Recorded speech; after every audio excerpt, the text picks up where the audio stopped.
காதலிர் குண்டலமும் கைக்கு வளையாவதியும் கருணை மார்பின் மீது ஒரு சிந்தாமணியும் மெல்லிடையில் மணி மேகலையும் சிலம்பா இன்பப் போதொழில் பூந்தாமரையும் பொன்மடி சூடாமணியும் பொலியச் சூடி நீதியொழில் செங்கோலாய் திருக்குறளை தாங்கு தமிழ் நீடு வாழ்க என்று தமிழை வணங்கி கணவால் உயர்ந்து கணவால் உயர்ந்து கம்பீரமாய் அமர்ந்திருக்கும் நடுவர் அவர்களே, கண்ணியத்திற்கும் போற்றுதலுக்கும் உரிய அனைத்து துறை சார்ந்த ஆசிரியர் பெருந்தகைகளே, மேலும் என் ஆழ் மனதின் அபார்ட்மெண்ட்களில் குடியிருக்கும் எனது அன்பு சகோதர சகோதரிகளே,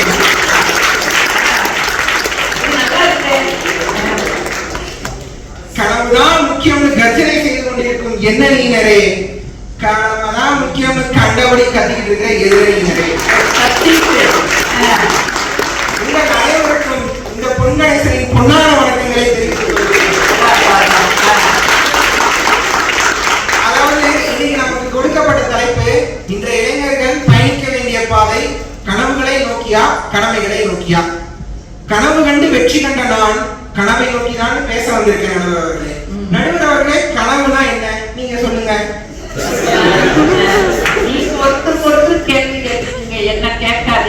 நானே சொல்லிடுறேன்.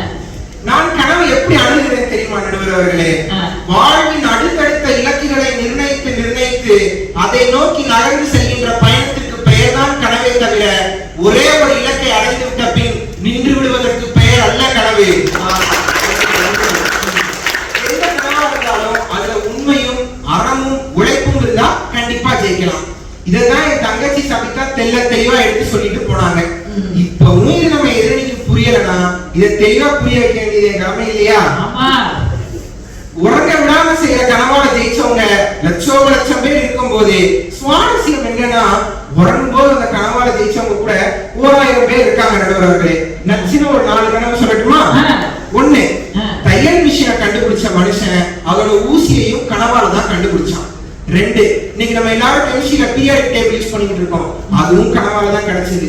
3, இவ்வளவே இன்னைக்கு E=mc² ஐன்ஸ்டீனுக்கு கனவுல தான் கிடைச்சான்னு சொன்னா நீங்க நம்புவீங்களா? இந்த கெமிஸ்ட்ரி எனக்கு ஒர்க் ஆகாது, நான் தமிழ் தான் படிச்சேன். 4வது, இன்னைக்கு நம்ம எல்லாருக்கும் குருவா இருக்கிற கூகுள். ஆக அன்னைக்கு ஊசியில ஆரம்பிச்சு இன்னைக்கு கூகுள், யூடியூப் போன்ற ஊடகங்கள் வரைக்கும் கண்டுபிடிச்ச அன்றைய இன்ஜினியர் உறங்கும் போது அந்த கனவால தான் ஜெயிச்சாங்க. அப்படின்னா உறங்க விடாம செய்யற கனவு நோக்கி ஒரு இன்றைய இன்ஜினியர்ஸ் நாங்க ஜெயிக்க மாட்டோமா?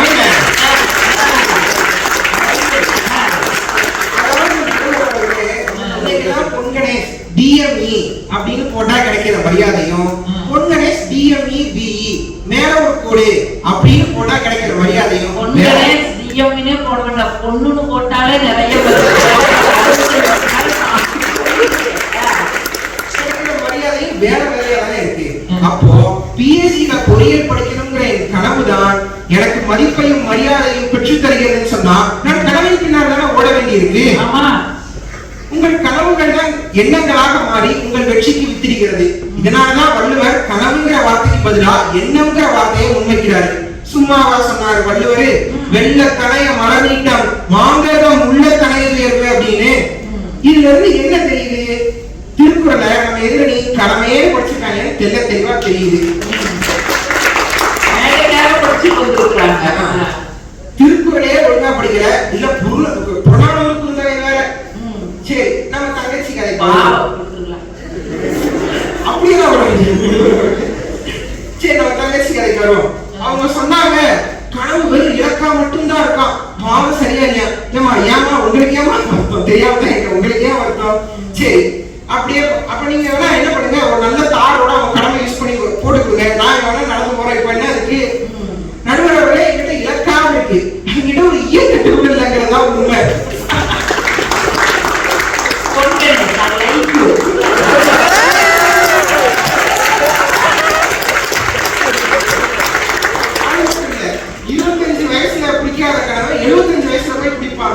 ஆக மித்ரா வந்து 25 வயசு இளைஞர்களை பத்தி பேச சொன்னா 75 வயசு கிழவர்களை பத்தி பேசிட்டு போயிருக்காங்க. அப்படி இன்னொன்னு சொன்னாங்க, இது எல்லாத்தையும் அது மட்டும் நான் விடவே மாட்டேன். இன்னொன்னு என்ன சொன்னாங்க, கம்பெனியில CEO ஆகணும்னா கட்டளை உணர்ச்சியோட வேலை செய்யணுமா? அதாவது தங்கச்சி சும்மா வாய்க்கு வந்தபடியெல்லாம் பேசக்கூடாது. பொய் சொன்னாலும் பொருத்தமா சொல்லணுமா இல்லையா? 2 வருஷம் ஒரு கம்பெனில கடமை உணர்ச்சியோட வேலை செஞ்ச நடுவர் எப்படி தெரியுமா? டீ குடிக்கிறதுக்கு 7 நிமிஷம் தான் அந்த கம்பெனில பிரேக். அதுக்கு கூட நான் போனதில்லை. இவங்க சொல்றதெல்லாம் உண்மை அப்படின்னா இன்னைக்கு நான் சிஓவா ஆயிக்கணும். அதாவது இவங்க உருட்டுகளை எனக்கு எப்படி அப்டேட் ஆகி போயிட்டு இருக்குன்னா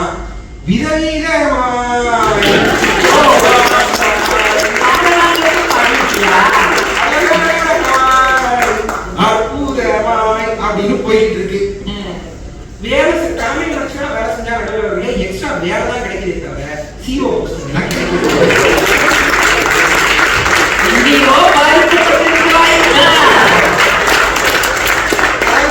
இவங்க சொல்ற கடமை பின்னாடி ஓடி அவமானப்பட்டு அசிங்கப்பட்டு துன்பப்பட்டு துயரப்பட்டு கேவலப்பட்டு இவ்வளவுதான் பட்டு திருந்தி இன்னைக்கு கனவு பின்னாடி ஓடிக்கிட்டு இருக்க நடுவர் அவர்களே.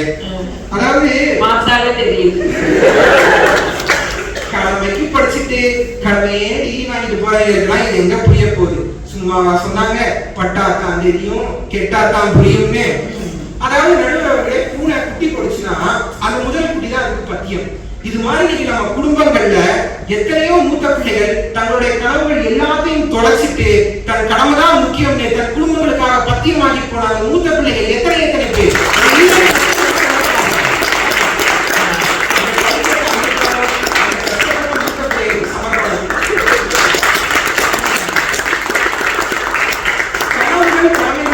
கை கொடுக்கும்.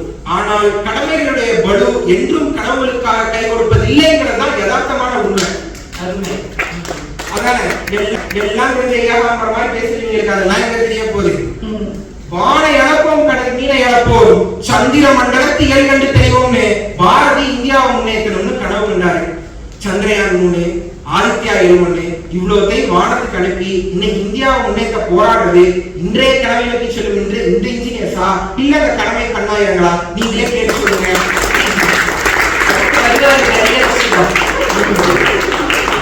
நடுவர்களே இந்த உலகம் நம்ம கனவு பண்ணிட்டு ஜெயிச்சுப்பேன் அப்படின்னு சொன்னாலாம் கேட்காது. ஆனா கனவை சேஸ் பண்ணிட்டு ஜெயிச்சுட்டு போய் சொன்னா கேட்கும். ஆசைப்பட்டா பத்தாது அடம்பிடிக்க தெரியணும். மேகநாதன் மாதிரியா இல்ல சகோதரி லீனா கீர்த்தி மாதிரியா கடமைக்கே காலம்பரம் 4 மணிக்கு எந்திரிச்சிருக்காங்க. நான் நம்பாடியா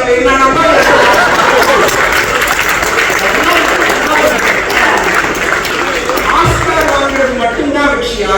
இல்ல ஏளனமா பேசுறவங்க முன்னாடி வாழ்ந்து காட்டுறதும் வெற்றி தான். அன்னைக்கு நான் பிஎஸ்சில பொறியியல் படிக்க போறேன்னு சொன்னப்போ காமெடி நினைச்சு சிரிச்சவங்க எல்லாம் இன்னைக்கு டவுட்னா எனக்கு கால் பண்ணி கேட்கிறாங்கன்ற அளவுக்கு நான் முன்னேறி இருக்கேன்.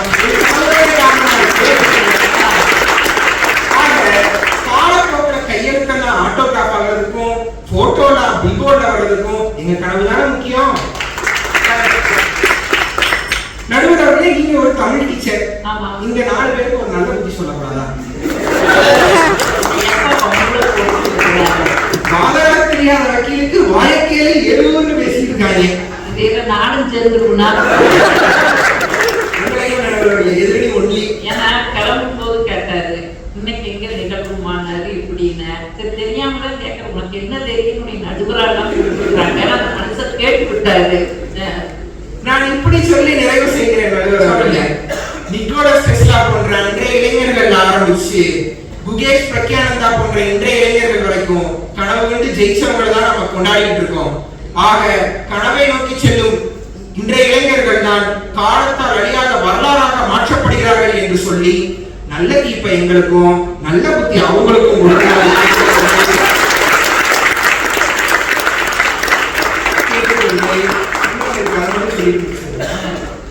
வாழ்க்கை கவிதை வாசிப்போம், வானமளவு யோசிப்போம், முயற்சி என்ற ஒன்றை மட்டும் மூச்சு போல சுவாசிப்போம்.